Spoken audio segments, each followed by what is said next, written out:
Dahulu kala, sebelum dunia ini terbentuk seperti sekarang, ada banyak peristiwa besar yang telah terjadi.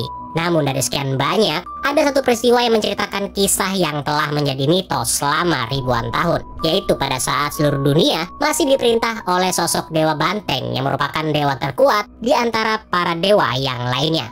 Dewa tersebut disembah oleh sebuah kerajaan yang ada di sebuah pulau.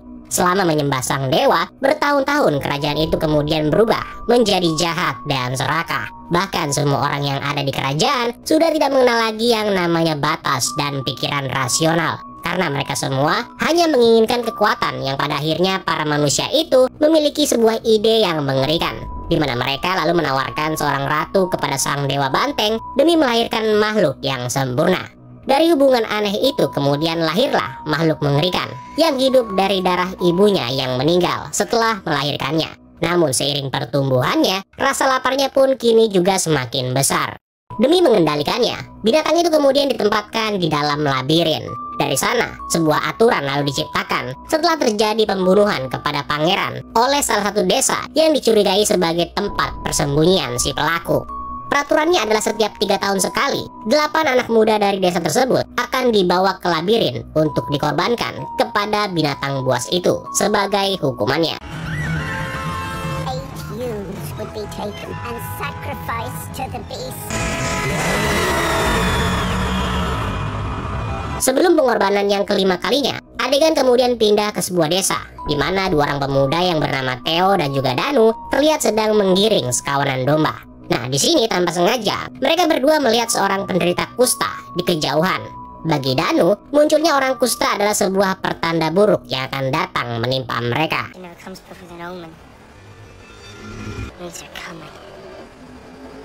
Setelah kembali, Theo memberitahukan ayahnya perihal sosok penderita kusta yang dia lihat sebelumnya. Theo mengetahui bahwa pertanda buruk yang dimaksudnya adalah kedatangan pasukan kerajaan untuk mengambil tumbal. 3 tahun yang lalu, wanita yang dicintainya pernah diambil dari desa mereka, yang mana hal ini membuat Theo lalu bertanya-tanya tentang berapa banyak lagi manusia yang harus mati hanya karena hukum balas dendam atas kematian pangeran di masa lalu. Sementara itu, Danu yang khawatir akan kedatangan pasukan kerajaan kemudian pergi menemui pacarnya yang bernama Morna.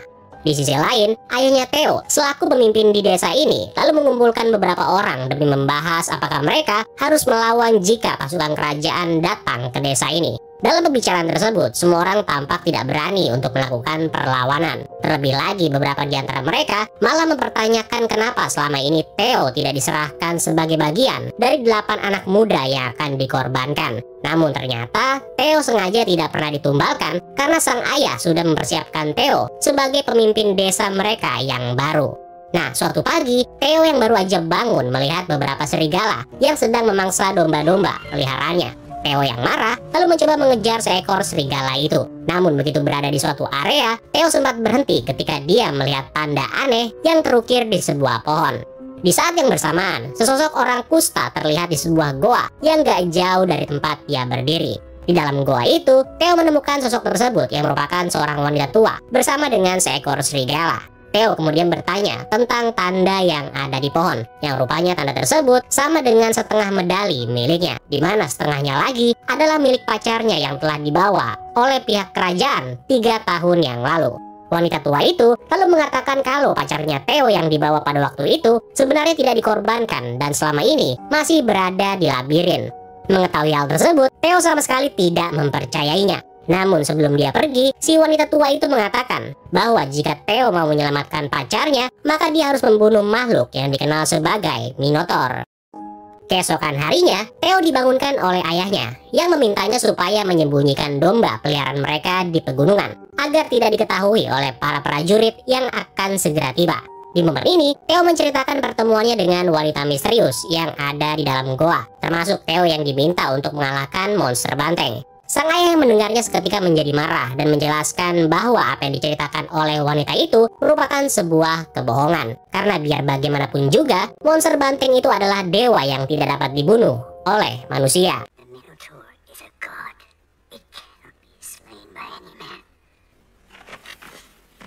Sore harinya, Theo yang sedang membawa domba di pegunungan menyaksikan beberapa kapal kerajaan mulai mendekati desa mereka. Theo yang tidak bisa kembali ke desanya terus kepikiran akan nasib orang-orang yang diambil, seperti yang terjadi pada kekasihnya dulu. Karena nggak terima dengan kejadian waktu itu, Theo kemudian memutuskan untuk kembali ke desanya.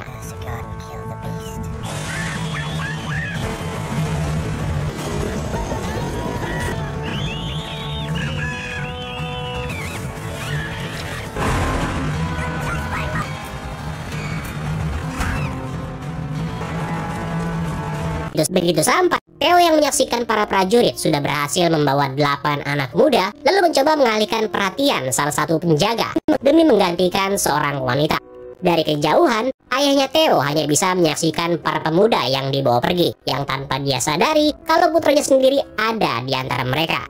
Theo dibawa bersama dengan beberapa pemuda yang lain. Di antaranya ada Danu, yang akhirnya juga ikut ditangkap. Kemudian ada Morna, pacarnya Danu. Terus ada juga Tyro, seorang pemuda yang tidak menyukai Theo, serta 4 orang lainnya, yaitu Didi, Vena, Zico, dan juga Nan. Singkat cerita, mereka berdelapan akhirnya tiba di istana kerajaan Banteng dan dibawa ke hadapan Raja Deucalion, atau sebut aja Raja Duka. Dari sana, proses penumbalan pun segera dimulai. Morna bersama dengan Vena lalu diseret ke sebuah lubang yang ditutupi oleh jeruji besi. Sebelum dilempar ke bawah, Raja Duka lalu memanggil Rafaela, adik perempuannya sekaligus kekasihnya yang diangkat sebagai putri raja, dan memintanya untuk memulai proses ritual. Nah, setelah selesai, Raja Duka kemudian memanggil si monster banteng. Begitu muncul, ruangan itu seketika berguncang pada saat makhluk tersebut mulai mengeluarkan raungannya. Di momen ini, Theo dan juga Tyro lalu mencoba memanfaatkan keadaan dengan menyerang Raja Duka.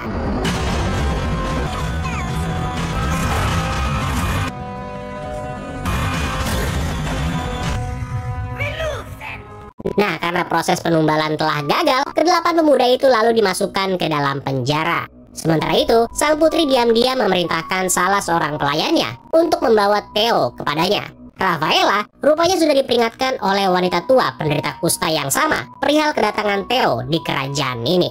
Next, Theo kemudian dibius dan dibawa ke kamarnya Rafaela, di mana di sini sang putri lalu mencoba merayunya. Namun karena si Theo tidak tergoda, dia lalu melawan dan bertanya apa yang sebenarnya diinginkan oleh Rafaela. Nah, terungkap bahwa si Rafaela ingin agar Theo mau membantunya untuk bisa lepas dari si iblis banteng. Dan sebagai imbalannya, dia bakal membantu Theo menyelamatkan gadis yang dikorbankan terakhir kalinya, alias pacarnya Theo. Raja yang mengetahui Theo telah masuk ke kamar Rafaela lalu datang bersama dengan para penjaga.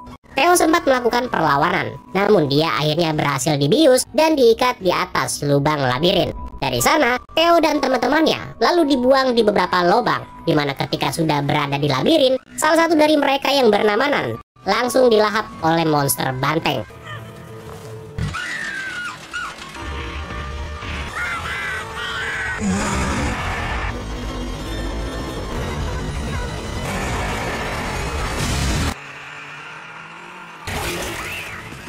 Theo yang berada di sisi lain kemudian mencoba memeriksa area goa. Dengan hati-hati, dia berjalan sampai akhirnya mencium aroma seperti gas yang keluar dari celah batu, di mana dia menyadari kalau aroma tersebut adalah aroma yang sama yang digunakan oleh Raja Duka pada saat dia akan melakukan proses pengorbanan, yang jika terhirup terlalu banyak, maka korbannya bakal mengalami halusinasi. Gak lama berselang, Theo lalu bertemu dengan Morna yang juga masih selamat. Namun di tengah kebingungan itu, tiba-tiba mereka mendengar teriakan di kejauhan. Theo dan Morna menemukan Danu dan Vena yang ketakutan setelah mereka menemukan kerangka manusia. Mereka berempat kemudian mendiskusikan apa yang harus mereka lakukan selanjutnya. Di sini, Vena lebih memilih untuk mencari jalan keluar, sedangkan Theo dan yang lainnya ingin menemukan teman-temannya yang lain. Meskipun sebenarnya mereka sendiri tidak mengetahui apakah teman-temannya itu masih hidup atau enggak. Sementara itu, Rafaela yang sedang dibawa oleh Raja Duka memilih untuk pergi dan melompat ke dalam labirin. Rafaela sengaja melakukannya karena menurutnya lebih baik mati bersama dengan si monster banteng daripada harus melayani sang raja. Di bawah, Theo dan yang lainnya tiba di tempat di mana Nan dibunuh oleh monster banteng. Ketika mereka sedang memeriksa sisa-sisa pakaiannya serta jejak kaki dari makhluk itu, Tyro dan Zico lalu muncul dan meminta yang lainnya supaya tetap diam dan jangan berisik. Tyro menegaskan bahwa makhluk itu sekarang sudah berada dekat dengan mereka. Tairo mengatakan kalau dia mempunyai rencana untuk membunuh binatang itu, tapi dia membutuhkan seseorang yang bisa dijadikan sebagai umpan. Nah, si Theo akhirnya mau mengajukan diri sebagai umpan, sementara yang lainnya bersembunyi di dekatnya. Dengan bersenjatakan apapun yang mereka miliki, Tairo dan yang lainnya menunggu sampai kemudian sesuatu terlihat mendekat. Pada saat semua orang berusaha untuk menyerang, ternyata diketahui kalau itu adalah Rafaela yang berniat membawa mereka semua keluar dari labirin ini. Vena adalah satu-satunya yang tidak mempercayai perkataan Rafaela. Bahkan saking tidak percayanya, dia malah memutuskan untuk berpisah dan mencari jalan yang lain. Tapi pada saat dia baru aja mau pergi,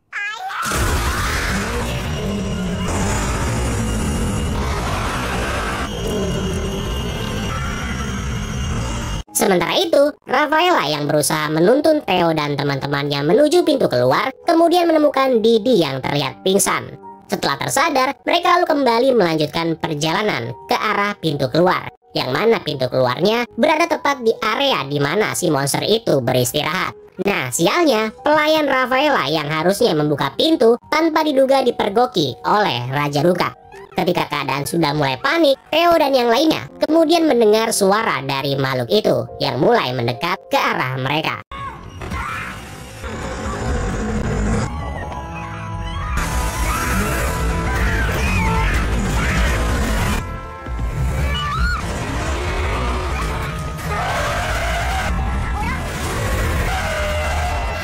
Dalam kejadian itu, Zico harus tewas, sementara Theo, Danu, dan Morna berlari sejauh mungkin, sedangkan Tairo dan Didi bersembunyi di area yang berbeda.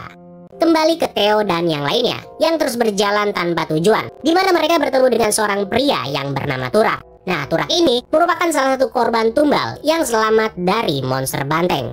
Pria aneh tersebut lalu mengatakan kalau dia telah berada di labirin ini dalam kurun waktu yang sangat lama, di mana dia juga sanggup bertahan hidup dengan cara memakan tikus. Dari sana, Turak lalu membawa Theo dan teman-temannya ke sebuah lubang kecil, tempat di mana selama ini dia tinggal.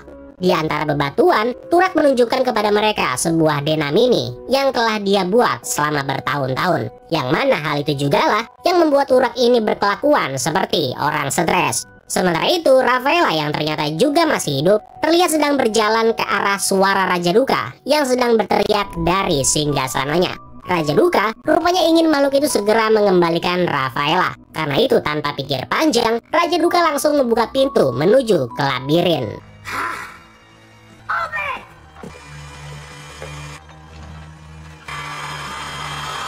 Di sisi lain, Theo dan Danu terlibat sebuah perdebatan. Hal itu dikarenakan Danu mengetahui kalau tujuan Theo datang ke sini adalah untuk mencari pacarnya berdasarkan informasi dari si wanita penderita kusta.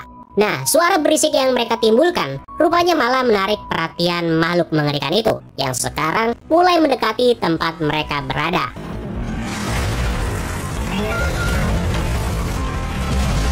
Untungnya, perhatian si monster segera teralihkan pada saat dia mendengar suara Raja Duka yang berteriak memanggil Rafaela. Makhluk itu dengan cepat pergi menuju ke sumber suara. Namun begitu sampai, si Raja Duka malah buru-buru keluar dan meninggalkan sekaligus mengunci anak buahnya. Dengan memanfaatkan kesempatan itu, Theo terus memaksa Turak untuk mengatakan di mana keberadaan pacarnya yang bernama Vion. Di tengah interogasi itu, Theo tanpa sengaja malah menemukan kalung milik Vion. Nah, dengan berbekal kalung tersebut dan juga denah labirin yang dibuat oleh Turak, Theo lalu memaksanya untuk menunjukkan lokasi di mana dia pertama kali mendapatkan kalung itu. Di bagian labirin lainnya, Tairo dan Didi yang masih sibuk mencari jalan keluar, kemudian sampai di salah satu lubang pembuangan. Karena nggak punya pilihan, mereka berdua lalu memutuskan untuk memanjatnya. Tapi pada saat mereka melakukannya, tiba-tiba si monster banteng muncul, sehingga membuat Didi menjadi panik dan akhirnya terjatuh.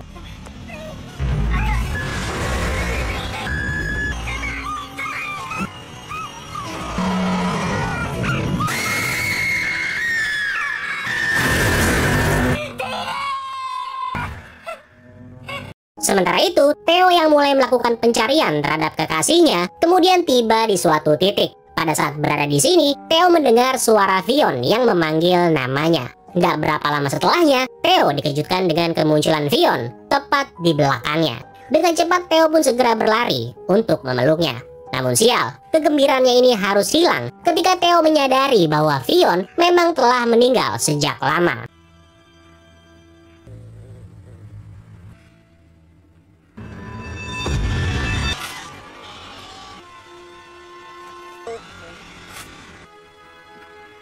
Tahu kalau semuanya ini merupakan kesalahannya, Theo kemudian bergegas menyusul teman-temannya yang masih hidup. Tapi pada saat dia sedang mencarinya, Theo mendengar suara Danu yang memintanya untuk menjaga Morna. Di mana ternyata Danu yang berada di sisi lain bertemu dengan monster banteng yang kemudian menghabisinya. Setelah mendengar suara Danu yang terbunuh, Theo yang marah melemparkan kalung miliknya ke tembok labirin. Yang tanpa sengaja, ternyata kalung itu memicu percikan api yang mengenai gas yang di bagian awal sempat tercium oleh Theo. Nah, percikan itu rupanya memberikan Theo sedikit harapan untuk bisa keluar dari tempat ini. Gak lama berselang, Rafaela menemukan Theo yang sedang duduk termenung. Nah, begitu tahu tentang keadaan Theo, Rafaela lalu menceritakan kebenarannya perihal cerita Dewa Banteng, serta alasan dibalik pengorbanan yang dilakukan. Jadi, sosok ratu yang diceritakan di bagian awal tadi yang melahirkan makhluk mengerikan itu adalah ibunya Rafaela dan juga Raja Duka.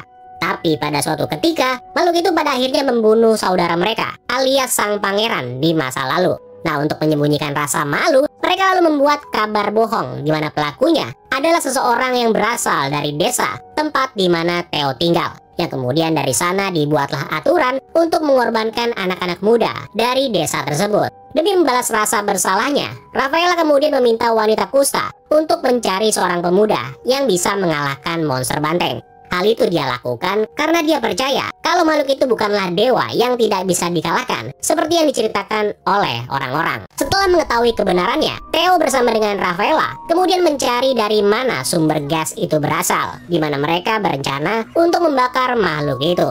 Tapi pada saat sudah ketemu, si monster banteng lalu muncul dan mengagetkan keduanya. Di saat sedang kebingungan, Tyro yang masih hidup tiba-tiba datang dan meminta Theo supaya segera kabur. Sementara dia memilih untuk melawan makhluk itu.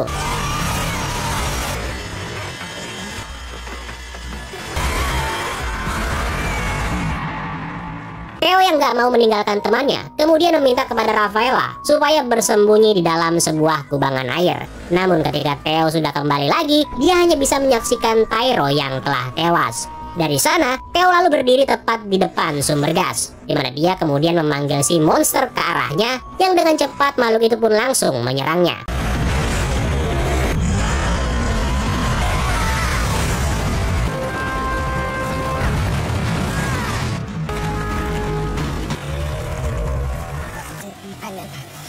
Sialnya, pada saat monster itu telah terjebak, Theo malah kehilangan kalungnya. Yang ternyata kalungnya itu malah nyangkut di tanduk si banteng. Karena nggak mau kehilangan kesempatan, Theo lalu mencoba mengambilnya di saat monster itu mulai terkena efek dari gas tersebut. Dengan susah payah, Theo berhasil merebut kembali kalung miliknya. Yang kemudian dengan cepat dia pun berlari ke arah Rafaela yang sedang bersembunyi di dalam kubangan air.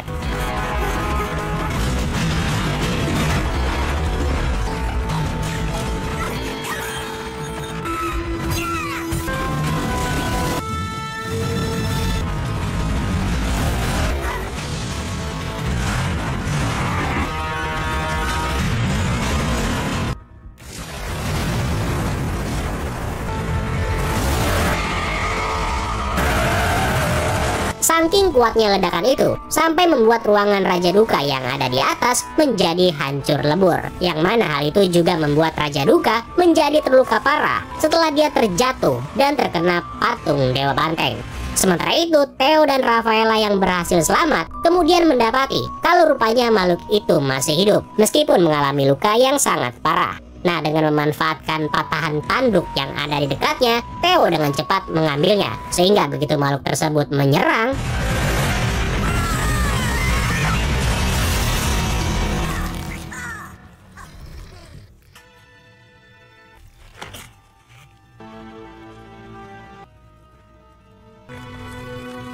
setelah selesai, Theo dan Rafaela yang berusaha mencari jalan keluar kemudian menemukan Morna yang bersembunyi bersama dengan Tura. Dari sana, mereka berempat lalu bersama-sama keluar sebelum labirin itu akhirnya runtuh dan mengubur semuanya. Ketika tiba di ruangan istana, mereka menyaksikan bagaimana kerajaan itu telah hancur. Rafaela yang melihat kalau Raja Duka sedang tergeletak di antara puing-puing, kemudian berusaha mendekatinya. Tanpa rasa ragu, Rafaela lalu memutuskan untuk menghabisi Raja Duka dengan cara menutup saluran pernapasannya. Hal itu sengaja dia lakukan demi memastikan kejahatan seperti ini tidak akan pernah terjadi lagi. Itulah tadi alur cerita film Minotaur yang dirilis pada tahun 2006. Semoga kalian suka ya. Kalau gitu sekian dulu untuk cerita kita kali ini. Terima kasih buat yang udah nonton, dan sampai ketemu lagi di kesempatan selanjutnya. Ciao.